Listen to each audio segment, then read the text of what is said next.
Experts say a Kansas man put himself in a precarious legal position by donating sperm to a lesbian couple who didn't work with a doctor. Under Kansas law, a sperm donor isn't the father of a child if the doctor handles the artificial insemination, but the law doesn't specifically address the donor's obligations when no doctor is involved, so he may actually, William Murata is his name, he may actually have to pay child support because now this lesbian couple has come back 3 years, 4 years later and said, pay up. Now, we thought we'd find out a little bit more about how this is going to play out. Angela Giampolo is an LGBT lawyer and principal of Giampolo Law Group and founder of PhillyGayLawyer.com to talk about this. Angela, thank you for your time today. We sure appreciate you coming on. Absolutely. Thank you, Ernie. Thank you, Rachel, for having me on. This idea that somehow you're going to come back to the sperm donor and say you're responsible. Now, tell me, are there legal precedents for this kind of thing happening?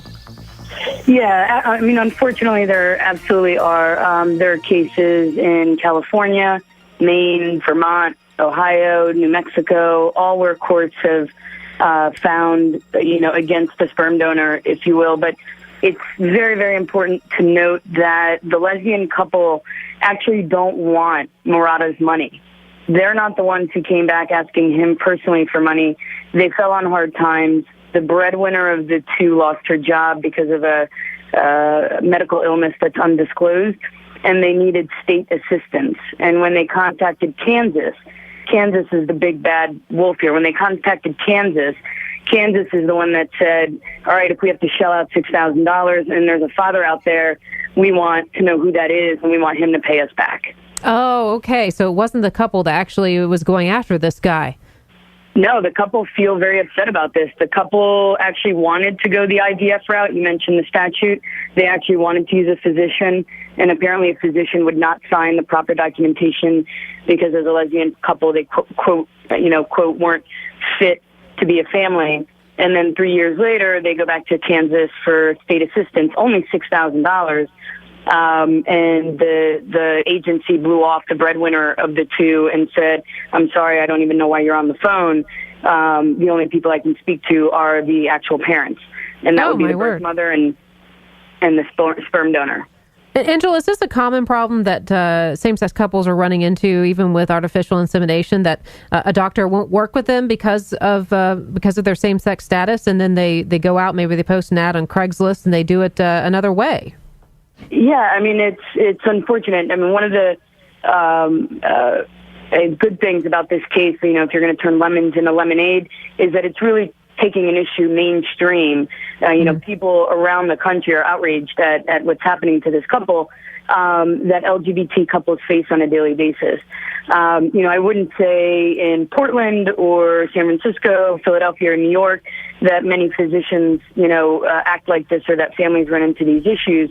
But ultimately, not even talking about the physician, the laws themselves are outdated. So Kansas specifically, their insemination law was enacted in 1994, but it's modeled after a 1973 law where social mores and medical technology is not what it was today.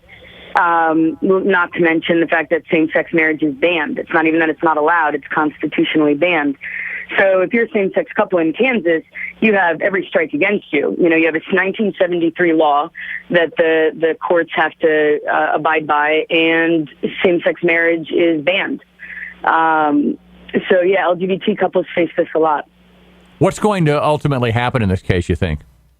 Well, I just found out yesterday that there was supposed to be a hearing today on a motion for summary judgment. Basically, the Murata's lawyers trying to get this knocked out. And for scheduling purposes, quote unquote, it was apparently postponed for 4 months. So what I think is going to happen is, you have a woman here who wants to pay the $6,000. And for no reason, Kansas is not taking her money. And I can't imagine the court docket being so jammed up in Kansas that this needs to be postponed 4 months. So I think all of the notoriety around this case has really caused the agency to think twice. And I think specifically this case may go away. And then hopefully public policy change. Hopefully Kansas adopts the 2002 insemination laws. I hope the legislature gets involved after this. But I think this case will go away. Would Mr. Murata end up, if it didn't, would he end up having to pay until the child was 18? Well, again, see, the lesbian couple does not want his money. Right. So the he would be forced to repay the $6,000 that is currently out.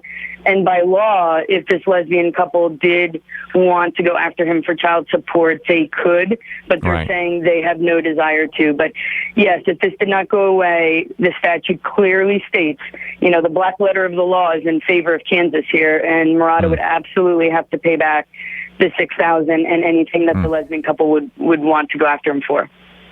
This is Angela Giampolo with us on America's Radio News. PhillyGayLawyer.com is the website. Thank you, Angela. We appreciate it.